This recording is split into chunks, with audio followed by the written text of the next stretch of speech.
আছে, সেটা হলো এই জায়গায় বসে প্রতিজ্ঞা করবেন আগামী কালই আমি একটা কায়দা কিনবো, আগামী কালই একটা কায়দা কিনবো। আরে কিয়ামতের সর্বপ্রথম নামাজের হিসাব হবে, নামাজের জবাব না দিতে পারলে সব জায়গায় আটকে যাব, নামাজের জবাব দিতে পারলে সব জায়গা পার পেয়ে যাব। কাজেই নামাজকে আমি এভাবে ছেড়ে দিতে পারবো না, নামাজ আমার হইতেই হবে, শুদ্ধ নামাজ পড়তেই হবে, আর এর বিকল্প নাই যে নামাজে কেরাত শুদ্ধ করতে হবে। কাজে আমি আগামীকাল একটা কায়দা কিনবো, বাড়ির পাশের মসজিদের ইমাম সাহেবরে ধরবো, ওরে মাসে 500 টাকা দিয়ে গেলে আমি 2 মাস লাগবে মাত্র কোরআন শরীফ পড়া শিখতে। যত ব্রেন খারাপ হোক আর যত বুড়ো মানুষ হন না কেন, বাবা আর পান খাইয়েন না, একটু শোনেন, একটু শোনেন, আর জাগর কাটা বাদ দেন, কানের মধ্যে ঢোকেই না। যেদিন ধুলাই খেয়ে শুয়ে যাবা সেই দিন বুঝবা। আমি কই আর কাইতে জাগর কাটতে তালি সূরা কিরাত অশুদ্ধ হলে নামাজ হবে না।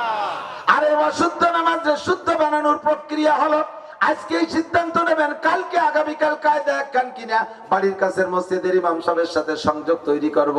কারাহাবা কলকে জারি জুমলা রাজ, আরে কারাহাবা কলকে জারি জুমলা রাজ বাখুদা তদবির রহিলা কায়রাওয়াজ।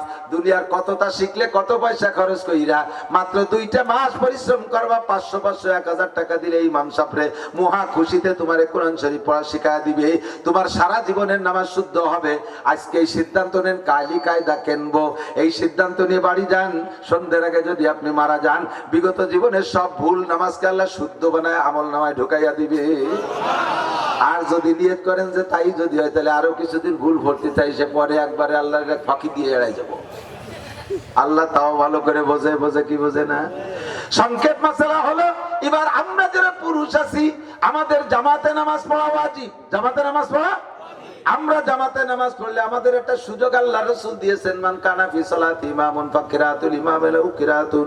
যার নামাজে ইমাম আছে তার ইমামের কিরাতি কিরাত, মুসল্লির সূরা ফাতিহা পড়া লাগবে না। ইমাম সাহেব জোরে পড়ুক আর আস্তে পড়ুক, মুসল্লি কোনো কিরাত পড়বে না, মুসল্লির জন্য কোনো কিরাত লাগবে না। ইমামের কিরাত শুদ্ধ আছে, ওই শুদ্ধ কিরাতে আমাদের চুপ করে থাকার পর দিয়ে নামাজ হয়ে গেল। আমরা একটা মহা বিপদ থেকে বাইচা গেলাম, কতক্ষণ ঠিক না? বড় একটা সুযোগ পেয়েছি। কাজে জীবনে কোনোদিন জামাতে নামাজ তরক করব না। একদিকে আমরা সুযোগ পেয়ে পুরুষরা বাইচা গেলাম, অপরদিকে মহিলাদেরকে এই সুযোগ নেওয়ার সুযোগ দিলাম না। মহিলারা জামাতে নামাজ পড়বে না, তারা এই সুযোগ নিতে পারবে না। এবার তাহলে মহিলাদের অশুদ্ধ নামাজে শুদ্ধ করার বিকল্প ব্যবস্থা কি? একমাত্র বিকল্প ব্যবস্থা মহিলা মাদ্রাসা। গ্রাম্য মসজিদের মাধ্যমে কোনোদিনও শুদ্ধ হবে না, কারণ ওই জায়গা হুজুরির বেতন 4000 টাকা, সপ্তাহে 6 কেজি মুষ্টি চাই। ছেলে মেয়েদের আইছে 60-70 জন, এই 6 কেজি 6000 টাকা, 6 কেজি মুষ্টি চালির বিনিময় 60-70 জন ছেলে মেয়েরে পড়ালি তোর কর্তা পড়ে না। এই জন্য আইসে দুশ্চিন্তে 6000 টাকা দিয়ে কি আর বানি, 6 কেজি চাল দিয়ে কি আর বানি, এই কি আর বানি চিন্তি হতে হতে হতে হতে জিমেতে জিমেতে ঘুমায় না লাগিয়ে বেসে যাচ্ছে। ওরা খানি কেসের মশার ঘন্টা খানি ছুটি ছুটি ছুটি ছুটি ছুটে হয়ে গেলে এইভাবে 6-7 বছর ঘুরতে ঘুরতে মেয়েটা শিয়ানা হয়ে গেছে, এর মধ্যে তার বিয়ের প্রস্তাব আসতেছে। এখন হুজুরির নামে মহিলারা কোরআন শরীফ তো ধরাতে পারতেছে না, তার কোনো যোগ্যতা নাই। মহিলারা ভিতরে আন্দোলন শুরু করছে, এই হুজুরে না খেতালি করা মসজিদে আর মুষ্টি চালিয়ে দেবো না। মেয়ে হান শিয়ানা হয়ে গেছে, বিয়ের প্রস্তাব আছে, কোরআন শরীফ ধরাতে পারলো না।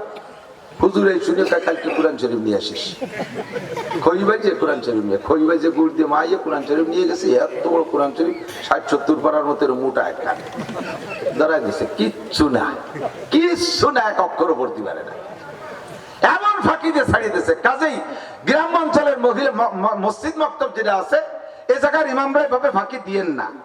আপনারা ফাঁকি দেন, সমর্থন করছি না, ফাঁকি দিয়েন না। যা হোক আপনারা মহল্লার মানুষের খেদমত করে আপনি তাদেরকে শুদ্ধ করে পড়ান।